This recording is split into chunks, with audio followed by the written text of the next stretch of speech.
Smart saving plan తో మీ ఆత్మీయులకు ఉజ్వలమైన సురక్షితమైన జీవితం అందించండి. టాటా ఏఏతో ఇది సాధ్యం.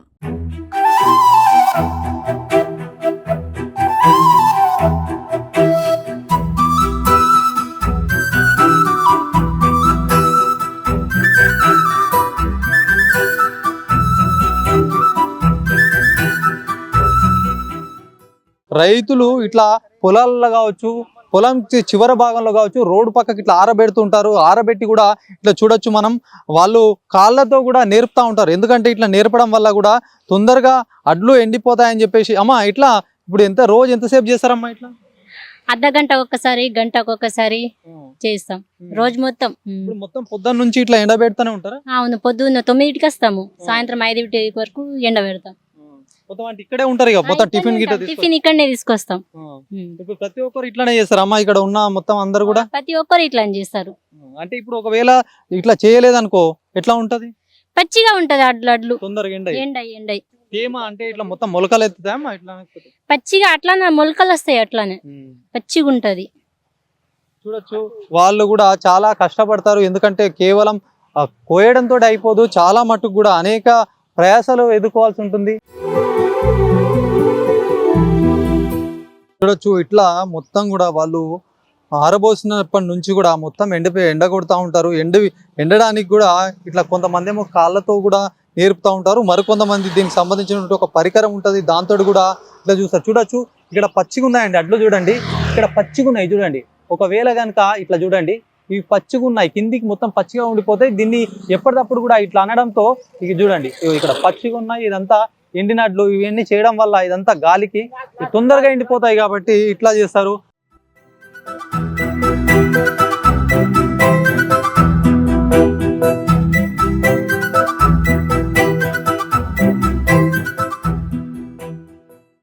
ఎన్ని ఎకరాల పొలం ఉందమ్మా? 5 ఎకరాలు మీరు పండించారా మొత్తం? అవును. కోత అయిపోయిందా? అయిపోయింది, కోత అయిపోయింది. రోజుకు 5-6 సార్లు కాళ్ళు తిప్పుతున్నాం. పొద్దున్న వస్తాం, సాయంత్రం దాకా ఉంటాం. ఇప్పుడు ఎన్ని రోజులు పెడతారమ్మా ఇట్లా మొత్తం ఆరిందాకా? ఆరిందాకా. గాలి వచ్చా వర్షం వచ్చింది అనుకో ఎట్లా చేస్తారమ్మా? ఇంత పెద్ద ఆరుతుంది. అయితే రాత్రి అయినా సరే వచ్చి కుప్ప చేయాలి. ఎప్పుడు వర్షం వస్తుంది అప్పుడు వచ్చి కుప్ప చేయాలి.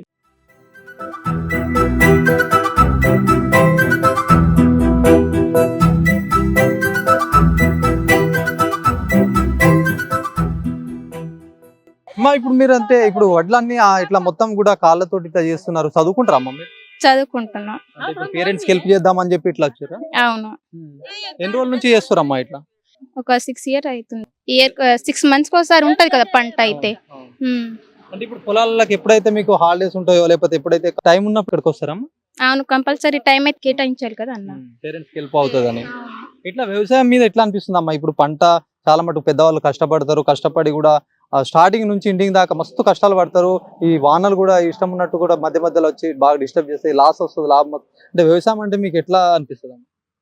వ్యవసాయం అంటే మొత్తం రైతుకి ఎట్లా అన్న, నష్టాలు తప్ప లాభాలు ఏముండవు అన్న. మేము పంటకి ఎంత పెడతామో అంత కూడా రాబడి రాదు మాకు, అసలు రాబడి రాదు. ఇంకా నష్టాలు తప్ప లాభాలు అయితే ఏముండదు అసలు. ఎక్కువ పెట్టిన అమౌంట్ కూడా రిటర్న్ రావాలంటే కూడా చాలా కష్టం ఉంది ఈ రోజుల్లో అయితే. ఎందుకంటే రైతు ఒక ఎకరానికి ఎంత పెడతారు బాగానే, ఒక 25. మేమైతే ఒక ఎకరానికి 1 lakh వరకు పెడతాం. మాకు 7 acres ఉన్నాయి మొత్తం. కానీ దానికి 1 lakh కంటే ఎక్కువనే అవుతుంది. కానీ దానికి తగ్గట్టు అమౌంట్ అయితే రాదు మాకైతే అసలు. నష్టాలు తప్ప లాభాలు అయితే ఏం రాదు. ఎంత కూలీలకు పెడతాం, కూలీలకే అవుతుంది ఒక 20 వరకు అవుతుంది మాకే అయితే. మిషన్లకు దానికి దీనికి అంటూ బాగానే ఉంటది. కానీ రైతుకి ఎక్కడ వెళ్ళినా వాల్యూనే ఉండదు, అసలు వాల్యూ లేదు, ఏముండదు. అమ్మ పిల్లలు ఉంటారు కదా, చిన్న చిన్న పిల్లల్ని కూడా వ్యవసాయదారులుగా లేకపోతే మొత్తం అసలు వ్యవసాయం అనేది లేకుండా పోతుంది భావి తరాలు కనుక ఒకవేళ వ్యవసాయం చేయాలి కాదన్న. ఎక్కడ వెళ్ళినా ఒక ఎంప్లాయీ వస్తే వాళ్ళకి వాల్యూ ఉంటది, రండి సార్ కూర్చోండి అని ఉంటది. కానీ రైతు వచ్చంగానే లేస్తారా? లేవరు కదా. అలా వాల్యూ అయితే అసలు ఎక్కడ వెళ్ళినా రైతుకు అసలు వాల్యూనే ఉండదు. పోనీలే అతను వ్యవసాయం చేసుకుంటారు, అతనికి ఏం వాల్యూ ఇస్తారు?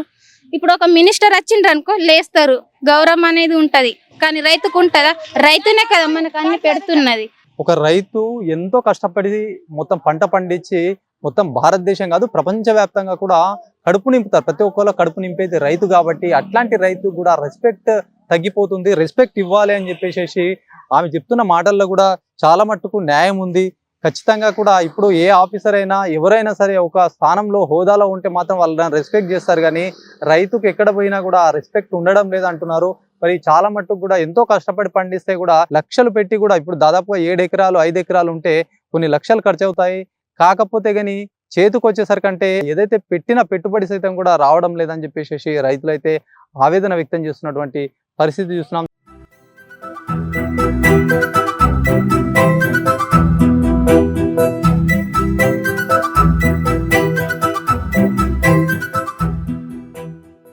ఎట్లుంది మనం మొన్నటిదాకా వానలు పడ్డాయి, ఇప్పుడు పంట కోసిర్రు, ఆరబెడుతున్నారు, ఇట్లా వ్యవసాయం మొత్తం ఎట్లా అనిపిస్తుంది?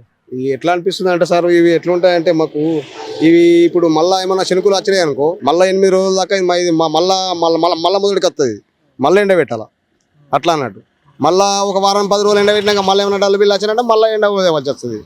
ఎట్లున్నాయంటే గవర్నమెంట్ తొందరగా కాంట చేసి దయచేసి మా రైతుల మొక్కలు చూసినా కానీ ఈ ఎండ పెడితే కొద్దిగా అలా తొందరగా కాంట పెడితే బాగుంటుండే అనేది మా ఉద్దేశం అంతే. బోనస్ మొన్న కొంతమందికి రాలేదు, ఎందుకంటే ముందే పెట్టేసుకున్నారు కాబట్టి బోనస్ రాలేదు. మరి ఈసారి గవర్నమెంట్ రాకపోవడం కారణం ఏంటంటే బోనస్ వచ్చేదాకంటేనే కొంచెం సగం కంటే ఎక్కువ అమ్ముకున్నారు సార్ ఎక్కువ మందికి. ఎందుకంటే బోనస్ లాస్ట్ మూమెంట్లో పెట్టారు గవర్నమెంట్ ఏంటంటే ఎక్కడెక్కడ ప్రాంతాలు ఉన్నాయో ఆ ప్రాంతంలో తొందరగా వండిన కాడ తొందరగా పెట్టి ఎక్కడ ప్రాంతంలో ఏ రకంగా ఉందని వాళ్ళకి తెలుసు కాబట్టి ఆ ప్రాంతం బట్టి వాళ్ళు కొనుగోలు చేస్తే జర బాగుంటుండే. ఆ కొనుగోలు చేసుడు జర లేట్ చేశారు కంటే ఇక రైతులు ఏం చేశారు, ఊళ్ళకు పడతాలకు దళారులకు వాళ్ళకి ఎక్కడోళ్ళకి అక్కడ అమ్మేసుకున్నారు.